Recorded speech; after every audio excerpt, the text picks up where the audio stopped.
முதல்ல இந்த சிவப்பு நிறத்தில் இருக்கக்கூடிய இந்த கார வரமிளகாய் தொடர்ந்து நம்ம அன்றாட உணவில் சேர்க்கும்போது இதில் இருக்கக்கூடிய முக்கியமான ஒரு வேதிப்பொருள் கேப்சசின் அப்படின்னு சொல்லுவோம். இந்த கேப்சசின் அப்படின்ற வேதிப்பொருள் என்ன செய்யும்னா, எந்த விதமான உடம்பு வலியாக இருந்தாலும் சரி, மூட்டு வலி, கை கால் வலி, இடுப்பு வலி, எந்த விதமான எலும்பு வலியையும் சீக்கிரமே கம்மி பண்ணக்கூடிய தன்மை இந்த சிவப்பு நிற மிளகாயில் இருக்கக்கூடிய கேப்சசின் அப்படின்ற வேதிப்பொருளில் அதிக அளவில் இருக்குது. கூடவே உடம்புல எங்கேயாவது வீக்கம் இருக்குது அப்படின்னா அதையும் சீக்கிரமே கம்மி பண்ணிடும்.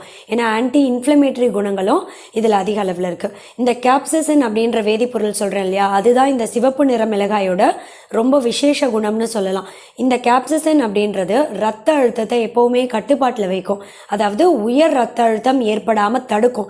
பிபி அதிகமாக இருக்குது அப்படின்னா உங்கள் அன்றாட உணவு சமைக்கும் போது காரத்துக்கு இந்த சிவப்பு நிற மிளகாயையும் உங்கள் அன்றாட உணவில் அடிக்கடி சேர்த்துக்கோங்க. இதில் பொட்டாசியம் அப்படின்ற ஊட்டச்சத்தும் அதிகமாக இருக்குது. இந்த பொட்டாசியம் அப்படின்றது என்ன செய்யும்னா,